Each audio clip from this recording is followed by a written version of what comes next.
For our first fanfic episode of Reading Into, I thought I would look at the RWBY fandom before Volume 4 comes out and destroys whatever lives the characters had left. On that note, let us look at GRAP. Is that a colour?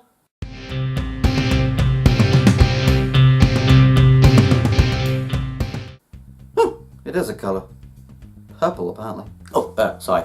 Let us look at GRAP to see if it's worth a follow. It's been 30 years since the beginning of the actual series, and 22 since the defeat of Witch Salem. So probably a next-gen situation. Best to be ready. There are a few things that could happen with this situation. A, the original lot with just different names.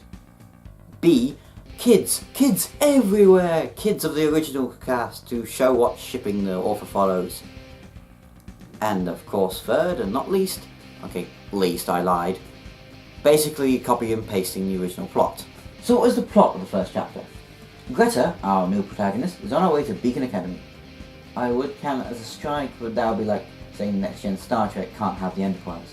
It's a given that it will be there. The impression I get from the writing is advanced. The detail that Royal Psycho puts into the environments, from the city to the airport in this chapter, gives me the impression that a lot has happened since the days of RWBY, but it still feels like that world. It's not a big tonal shift. Probably the biggest example of this is the war statue of RWBY and Jean. Jean, for crying out loud! The fact that these two are in a massive war instead of rules like we have in a normal show tells me that this world's Volume 4 and onwards were some dark times indeed. Which might not actually be too far from the actual Volume 4. Greta is not RWBY, not by a long shot. She's way more organised for one thing, and she's also less sociable. Not that she's mean to anyone, I mean, she does try, she's just not very good at it. But less of a trying. I think, following the theme of the show where they're always based on fairy tale characters or characters from legends, I think Greta is the witch from Hansel and Gretel. But that's just my theory. What I am more confident in saying is who her two friends are based on. First, Greta meets Locke Buccaneer, who I believe is based on Long John Silver, or Captain Jack Sparrow, either way he's a pirate. And then he meets Tom Underhill, who is painfully obvious he's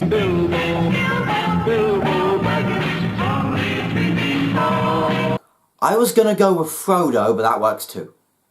Considering the team name, it's obvious that these two are going to be half of the B team on the series. That's actually kind of interesting. RWBY was lucky enough to have her sister and Blake in her team, making her more comfortable, but Greta won't have that. Though the first chapter doesn't show us who will be a part of her team, she does bump into somebody like RWBY did twice in the original series, so I'm going to guess that person is going to be on her team, so shenanigans aplenty will happen. John Ark is the headmaster now.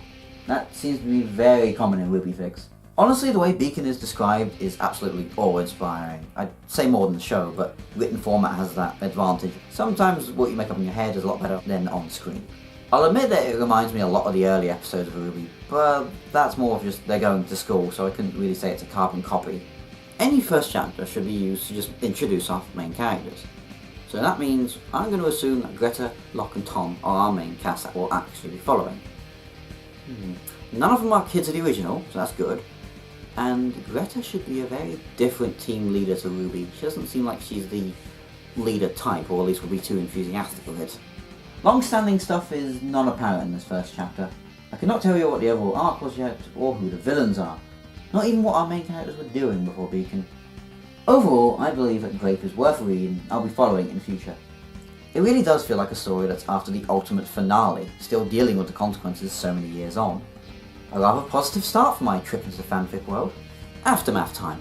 This is the part of the review where I look on the other chapters to see if it actually lived up to the potential it had in the first chapter, or even got better. Let's find out. As of this review, it's about 6 chapters long and we now have our teams.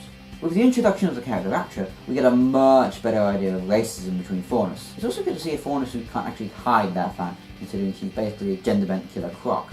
While we do see Weiss's child, who was the woman from the first chapter by the way, that's it for kids who go to school. We do meet new villains and the Red Fang. They are all that's left of the White Fang and they're more thuggish than they used to be. Why am I not annoyed at the slight repurposing of the White Fang? Because the main enemy are a group of people who worship Grimm.